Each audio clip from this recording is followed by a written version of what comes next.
हाँ तो प्यारे बच्चों, आज हम करते हैं सक्रियता श्रेणी में सबसे ऊपर स्थित धातुओं का निष्कर्षण करते हैं।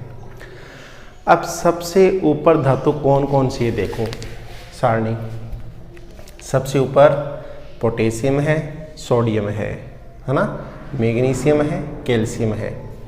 तो बच्चों इन धातुओं का निष्कर्षण कैसे करते हैं? प्रकृति में ये धातु आपको मिलती कैसी है वो भी देखो, इस तरह से मिलेगी। अब देखो दिखने में ये पनीर जैसी है ना, तो इनको चाकू से आसानी से काटा जा सकता है। और ये ज़्यादा क्रियाशील धातु है, इसलिए इनको केरोसिन के तेल में डुबो कर रखा जाता है। अब बच्चों सवाल ये आता है कि ये सोडियम और पोटेशियम जल से अभिक्रिया करके आग कैसे पकड़ लेती है? कैसे ये वायु के साथ अभिक्रिया करके आग पकड़ लेती है? क्यों? क्योंकि जल का सूत्र होता है H2O। क्या होता है? H2O। और जल के अंदर ऑक्सीजन होती है, ऑक्सीजन के साथ में ये आग पकड़ लेती है। आपको पता है ना कि ऑक्सीजन आग लगाने में सहायक है। ऑक्सीजन किस में सहायक है? आग लगाने में सहायक है। और CO2 कार्बन डाइऑक्साइड आग को बुझाने में सहायक है। तो जल में कौन सी गैस है? ऑक्सीजन है। ऑक्सीजन के साथ सोडियम जब मिलती है तो ये तुरंत आग पकड़ देती है। आ गई बात समझ में? तो बच्चों इन धातुओं का शुद्धिकरण कैसे करते हैं? तो इन धातुओं का शुद्धिकरण करते हैं हम विद्युत अपघटनी विधि द्वारा। कौन सी विधि द्वारा? विद्युत अपघटनी विधि द्वारा। तो देखो बच्चों, मैं इसका शानदार आंसर लिखता हूँ। सक्रियता श्रेणी में सबसे ऊपर स्थित धातुओं का निष्कर्षण। तो आप लिखोगे सक्रियता श्रेणी में सारे डायग्राम आपको विद चित्र आपको दिखाऊंगा, आप ध्यान से समझो इसको। सक्रियता श्रेणी में सबसे स्थित धातुएं क्या होती है बच्चों? अधिक क्रियाशील, अधिक क्रियाशील होती है, शील होती है। ठीक है। इनका विद्युत अपघटनी विधि द्वारा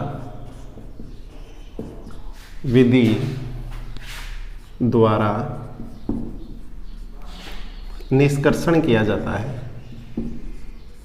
कैसे किया जाता है बच्चों? विद्युत अपघटनी द्वारा निष्कर्षण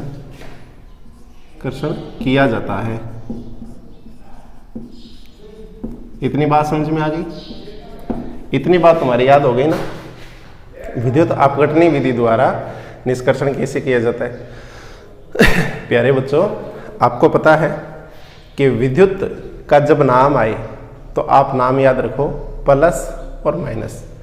आवेशों की प्रवाह की दर को विद्युत धारा कहते हैं। और आवेश तो दो प्रकार के होते हैं, एक होता है प्लस, एक होता है माइनस।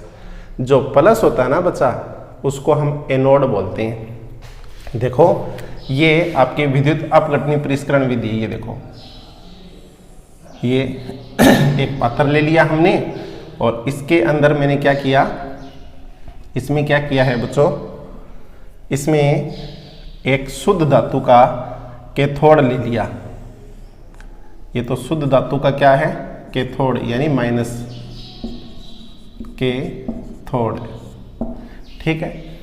और ये मैंने अशुद्ध धातु का एनोड ले लिया। अशुद्ध धातु का क्या ले लिया? एनोड। अब आप कह रहे हो सर याद करने में कंफ्यूजन होती है, प्लस वाला कैसे याद रखें, माइनस वाला कैसे याद रखें? कंफ्यूजन होती है सर जी, इधर वाला इधर लिख देते हैं, इधर वाला इधर लिख देते हैं। तो बच्चों टेंशन लेने की बिल्कुल भी जरूरत नहीं है। ए से देखो, ए से एड, एड ए से लिखते हैं ना, और एड का मतलब क्या होता है? जोड़। तो जोड़ कौन सा निशान है? प्लस वाला। समझे कि नहीं समझे? अब ये प्लस वाला कैसे है बच्चों? इसको प्लस वाला बनाते हैं। प्लस वाला कैसे है? ये ऐसे प्लस वाला है, देखो यहां पे हम प्लस कर देते हैं, ऐसे प्लस, और इसको इससे जोड़ देते हैं। ये देखो जोड़ दिया ना, और ये इधर वाला माइनस है, ये माइनस, ये प्लस। ठीक है बच्चों, ये देखो, और इन दोनों को ऐसे जोड़ देते हैं। अब बीच में हम क्या लगाएंगे? बीच में इस तरह से पॉइंट लगाएंगे। ये पॉइंट क्या है बच्चों? ये एक तरह से कुंजी है, जिसको दबाएंगे तो परिपथ चालू हो जाएगा, धारा बहने लगेगी। अब जिस धातु का, देखो सक्रियता श्रेणी में सबसे ऊपर आने वाली धातु है कौन कौन सी?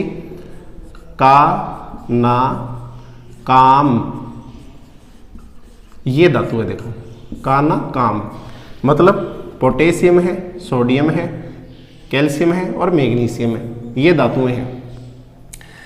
ये धातुएं जब हम इनका निष्कर्षण करेंगे तो विद्युत अपघटनी विधि में इन्हीं धातुओं का जलीय विलयन ले लेंगे। अब वो जलीय विलयन होता कैसा है? वो तो लवण विलयन होता है। जैसे देखो, इसका लवण विलयन होता है KCl, इसका होता है NaCl, और इसका क्या होता है? CaCl2, इसका क्या होता है? MgCl2, ये होता ना। तो बच्चों आप इधर देखो, जो K होता है ये पॉजिटिव होता है, Cl माइनस होता है, Na पॉजिटिव होता है, Cl माइनस होता है। अब मान लो सोडियम धातु को हमें प्राप्त करना है, तो सोडियम धातु का जलीय विलयन ले लेंगे, लवण विलयन। कैसा विलयन? लवण विलयन। सोडियम धातु का लवण विलयन लेंगे। अब लवण विलयन ले लिया, ठीक है। इसी तरह से मान लो, देखो ये देखो, ये पूरा का पूरा, इसमें मैंने क्या काम किया? NaCl का ये जलीय विलयन है, इसमें है NaCl। ठीक है बच्चों। अब आप सोच रहे होंगे कि सर किताब में तो NaCl नहीं दे रखा, कॉपर सल्फेट दे रखा है। वो तो विद्युत अपघटनी विधि अलग से है ना। ये तो हम क्या कर रहे हैं? सक्रियता श्रेणी में सबसे ऊपर स्थित धातुओं का निष्कर्षण कर रहे हैं ना। तो सबसे ऊपर धातु कौन सी है? सोडियम है, पोटेशियम है, कैल्शियम है, मैग्नीशियम है। हो गया ना याद? तो देखो ये जलीय विलयन ले लिया। इस जलीय विलयन में ये प्लस है, ये माइनस है। अब आप ये नोट करो, Na पर कौन सा आवेश है? प्लस है। तो जब धारा इसमें प्रवाहित की जाएगी तो ये सोडियम किधर जाएगा? ये सोडियम जाएगा माइनस की ओर। प्लस वाला हमेशा माइनस वाले की ओर जाता है, समझ गए? क्योंकि विपरीत ध्रुवों के बीच में, विपरीत आवेशों के बीच में आकर्षण होता है। क्या होता है? आकर्षण होता है। लड़के और लड़की की शादी होती है, दोनों के बीच में आकर्षण है। लड़के की लड़के के साथ शादी होती है क्या? नहीं होती ना। समान ध्रुवों के बीच में आकर्षण है। ये अपनी इधर शादी करवाए, ये अपनी इधर शादी करवाए। समझे कि नहीं समझे?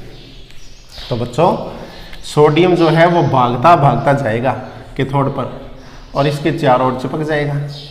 आ गई बात समझ में? बस इतनी सी बात ये ध्यान में रखनी है। हम इसको इस तरह से समझेंगे, कैथोड पर कौन सी धातु जाएगी? सोडियम।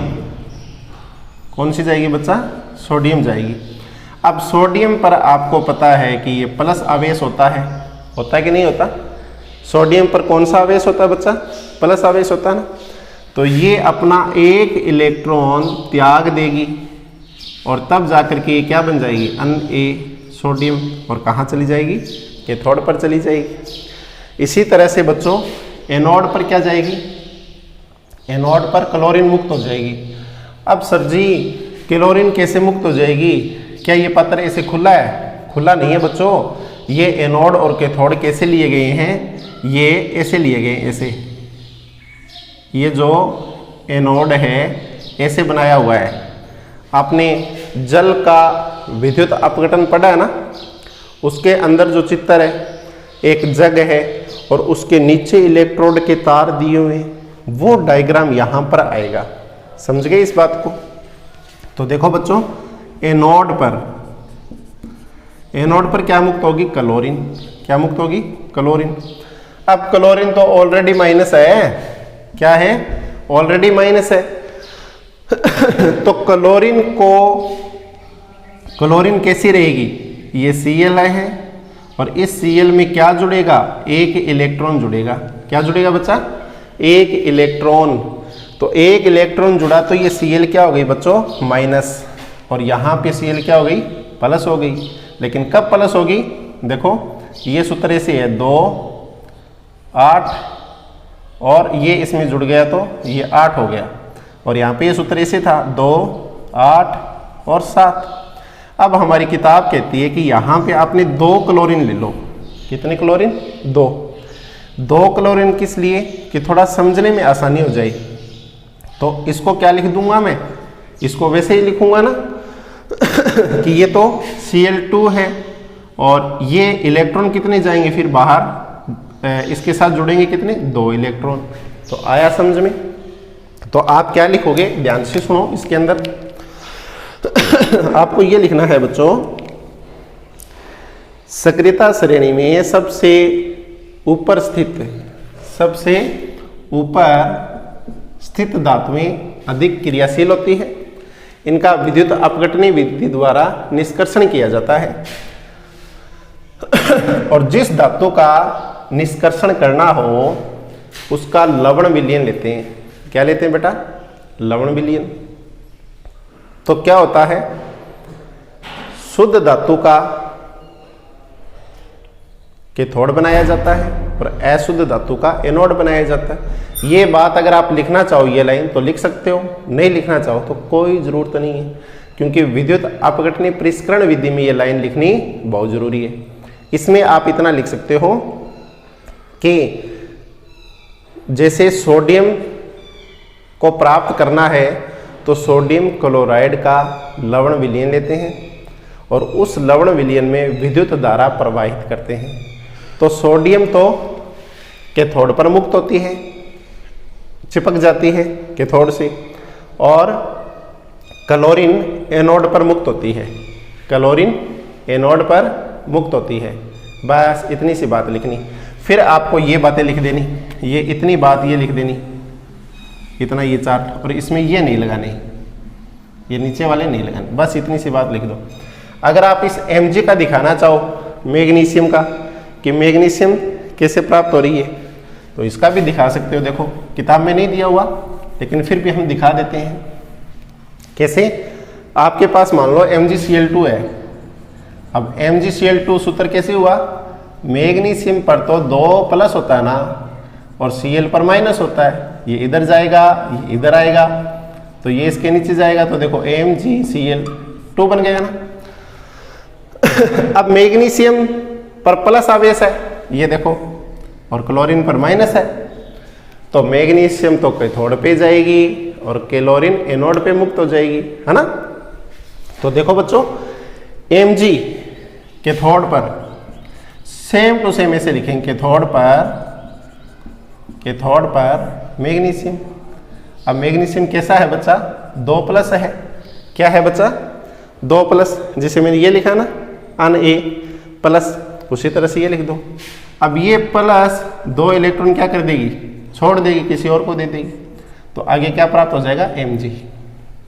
और इसी तरह से एनोड, ये सेम टू सेम लिख दो, 2Cl- और आगे Cl2 + 2 इलेक्ट्रॉन।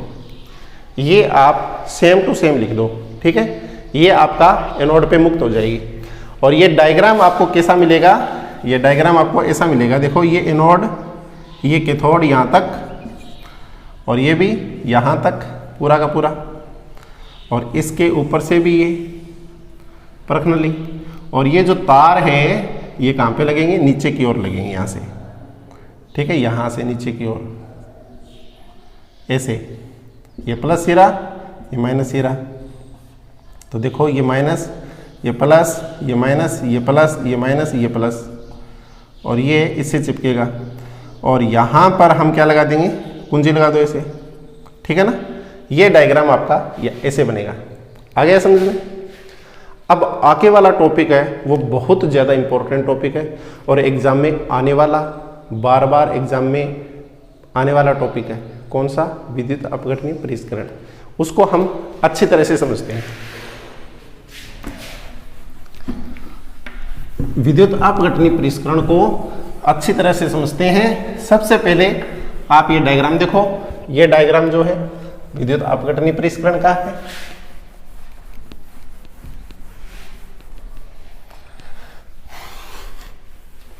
ये जो डायग्राम आपको दिख रहा है विद्युत अपघटनीय परिष्करण का डायग्राम है। विद्युत अपघटनीय परिष्करण।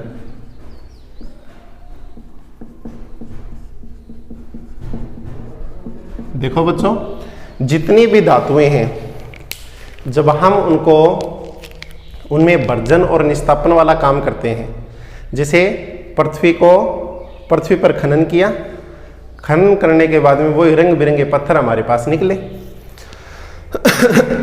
अगर उन पत्थरों में कार्बोनेट था CO3, तो वायु की अनुपस्थिति में उसको गर्म किया, धातु ऑक्साइड प्राप्त हो गया। और अगर वो सल्फाइड के रूप में था, जैसे Zn यानी जिंक और S धातु सल्फाइड था, उसको भी किसकी उपस्थिति में गर्म किया। मतलब S है, सचिन तेंदुलकर है, तो 3O2 लिया हमने, यानी वायु के साथ में गर्म किया और इसको हमने भर्जन कहा। भर्जन निस्तापन से धातु ऑक्साइड हमें प्राप्त हो गया और धातु ऑक्साइड का कार्बन के साथ में हमने अपचयन कर लिया ना। अब जो धातु हमें प्राप्त हो गई बच्चों, उसका लास्ट काम हम क्या करते हैं, विद्युत अपघटनीय परिष्करण करते हैं। विद्युत अपघटनीय परिष्करण करने से धातु बिल्कुल साफ शुद्ध प्राप्त हो जाती है। आया समझ में? बिल्कुल साफ और शुद्ध प्राप्त हो जाती है। समझे कि नहीं समझे? देखो जो धातुएं सक्रियता श्रेणी में, ये सक्रियता श्रेणी देखो, सक्रियता श्रेणी में सबसे नीचे स्थित धातु है, ज्यादातर उनका विद्युत अपघटन किया जाता है, क्योंकि विद्युत अपघटनीय परिष्करण द्वारा ही इन धातुओं को शुद्ध रूप में प्राप्त किया जाता है। तो ऐसी कौन कौन सी धातु है? देखो, कॉपर, जिंक, टिन, कॉपर,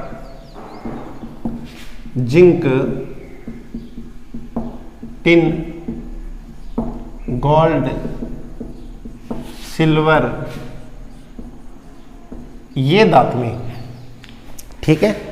और आप इनके अलावा निकल भी लिख सकते हो, ठीक है। निकल मैं लिख देता हूं, निकल। इन धातुओं को विद्युत अपघटनीय परिष्करण द्वारा प्राप्त किया जाता है। इस प्रक्रम में होता क्या है बच्चों, शुद्ध धातु का क्या लेते हैं, कैथोड लेते हैं, और अशुद्ध धातु का एनोड लेते हैं। अशुद्ध धातु का एनोड लेते हैं, ठीक है, एनोड लेते हैं। इतनी बात तुम्हारी समझ में आ गई ना। और बिल्कुल सिंपल सा डायग्राम बना देता हूं इस तरह से। आपको भी एग्जाम में ऐसे ही डायग्राम बनाना है, इस तरह से है ना तुम्हारा डायग्राम किताब वाला, इसी तरह से आपको बनाना है, इस तरह से ये डायग्राम है, ठीक है बच्चों। और इसमें हम ये क्या लगाते हैं, शुद्ध धातु का कैथोड लगाते हैं, ये देखो, और अशुद्ध धातु का एनोड लगा देते हैं, अशुद्ध धातु का एनोड लगा देते हैं। ये देखो, ये प्लस माइनस, और ये आपका इस तरह से 2 पॉइंट ये ऐसे बना देते हैं, ठीक है बच्चों। अब देखो, ये तो कैथोड है और इधर वाला एनोड है। और याद रखने का तरीका, ऐड का मतलब जोड़, तो ये जोड़ वाला यानी प्लस वाला निशान इधर आ गया और कैथोड पर माइनस वाला निशान आ गया। अब प्यारे बच्चों, मान लो आपको कॉपर धातु का शुद्धिकरण करना है, शुद्ध कॉपर धातु आपको प्राप्त करनी है। तो कॉपर सल्फेट विलयन ले लो, लवण विलयन, क्या ले लो, लवण विलयन। ये देखो, इसमें हमने ले लिया ये है CuSO4, क्या है, CuSO4, पीछे बोलो थोड़ा, CuSO4, ये देखो CuSO4 यानी कॉपर सल्फेट है बच्चों, ये कॉपर सल्फेट ले लिया। अब बिल्कुल सिंपल सा काम है, इसके अंदर धारा प्रवाहित करो। अब Cu कॉपर प्लस चार्ज होता है इस पे, 2 पॉजिटिव, ये दौड़ा जाएगा इधर माइनस की ओर। शुद्ध धातु जो है वो कैथोड के ऊपर जाकर के इस तरह से चिपक जाएगी, ऐसे, इस तरह से। तो क्या हुआ है, ये भी एक धातु की परत है। और कौन सी धातु की, कैथोड जो हमने लिया है वो बिल्कुल पतली परत है कॉपर की। अब मान लो सोने का परिष्करण करना है अपने को, तो सोने की पतली परत ले लो कैथोड के रूप में। आपको निकल धातु प्राप्त करनी है, तो निकल की पतली परत ले लो कैथोड के रूप में। इसी तरह से आपको जैसे चांदी का करना है, तो चांदी की पतली परत ले लो कैथोड के रूप में। और ये क्या करेंगे, अशुद्ध धातु लेंगे, हो सकता है ये सिल्वर ही हो, जैसे चांदी का शुद्धिकरण कर रहे हैं, हो सकता है सिल्वर हो, लेकिन उसमें अन्य अशुद्धियां मिली होती है, प्योर नहीं होती वो, ठीक है। ये अशुद्ध धातु का है, क्या है, अशुद्ध। कितनी बात तुम्हारे माइंड में घुस गई होगी। अब बच्चों ध्यान से समझो, अब शुद्ध धातु इसके अंदर जो थी वो तो सारी की सारी आकर के कैथोड पे जमा हो गई, और जो अशुद्धियां थी ना, कचरा, वो यहां आकर के तली में जमा हो गया यहां पे। इस कचरे को बोलते हैं एनोड पंख। क्या बोलते हैं, एनोड पंख। आगे बात समझ में। तो अब हम क्या लिखेंगे, copper, zinc, tin, gold, silver, निकल आदि का शुद्धिकरण विद्युत अपघटनी परिष्करण विधि द्वारा किया जाता है।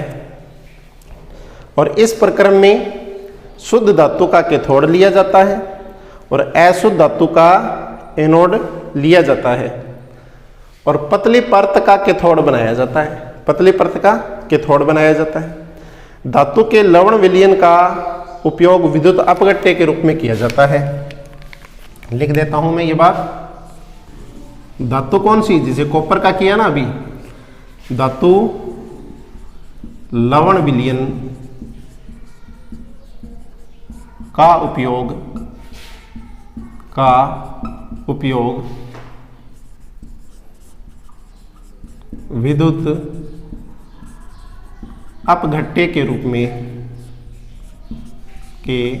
विद्युत अपघट्य के रूप में किया जाता है, और क्या किया जाता है बच्चों, शुद्ध धातु कहां पर जाके जाएगी बताओ। धातु लवण विलयन का उपयोग विद्युत अपघट्य के रूप में किया जाता है। अब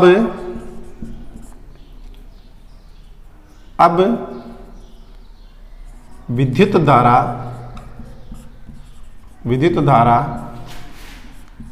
प्रवाहित करते हैं तो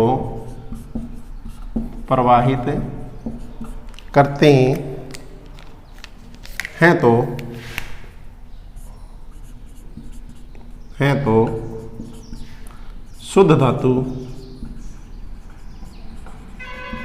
धातु कैथोड से चिपक जाती है, कैथोड से। अब यहां पे एक बहुत इंपॉर्टेंट बात बताऊंगा मैं आपको, कैथोड से चिपक जाती है, यहां बहुत इंपॉर्टेंट बात बताऊंगा। क्या इंपॉर्टेंट बात है बच्चों, विद्युत अपघटनी विधि में क्या हुआ है, एक धातु पर, ये देखो, ये एक धातु थी कैथोड, एक पतली धातु थी, एक धातु पर दूसरी धातु का लेप चढ़ गया ना, इसको हम यस्द लेपन कहते हैं। क्या कहते हैं? यस्द लेपन। इसको ध्यान से समझो। आप साइकिल चलाते हो, मोटरसाइकिल चलाते हो, उनका जो हैंडल है वो आपको चांदी जैसा दिखता है, सिल्वर जैसा दिखता है ना। आप घर पे बर्तनों में खाना खाते हो, गिलास में पानी पीते हो, वो भी आपको चांदी जैसे, सिल्वर जैसे दिखते हैं। वास्तविकता में वो लोहे के होते हैं, उन पर सिल्वर की पॉलिश की हुई होती है, धातु का लेप चढ़ाया हुआ होता है। इसी तरह से आप बाजार में जाते हो और सोने जैसे रंग की चेन आपको 50 रुपये में, 100 रुपये में मिल जाती है ना। वास्तविकता में क्या वो सोने की चेन होती है? नहीं होती ना, वो लोहे की होती है, उसके ऊपर भी सोने की परत चढ़ाई हुई होती है, सोने धातु की पॉलिश की हुई होती है। तो इसको हम क्या कहते हैं? यस्द लेपन। क्या कहते हैं? यस्द लेपन। जब एक धातु पर दूसरी धातु का लेप चढ़ाया जाता है तो इसे यस्द लेपन कहते हैं। दोबारा सुनो, पेपर में आया यस्द लेपन किसे कहते हैं, तो आप क्या कहोगे? जब एक धातु पर दूसरी धातु का लेप चढ़ाया जाता है तो इसे यस्द लेपन कहते हैं। ठीक है, आगे बात समझो। तो देखो बच्चों, शुद्ध धातु के थोड़ी सी चिपक जाती है और अशुद्धियां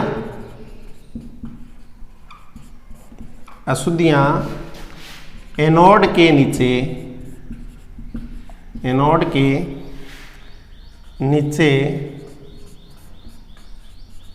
तली में जमा हो जाती है, तली में जमा हो जाती है। यहाँ पे बहुत इंपॉर्टेंट प्रश्न बताऊंगा अभी मैं आपको। जमा हो जाती है, इसे एनोड पंख कहते हैं। इसे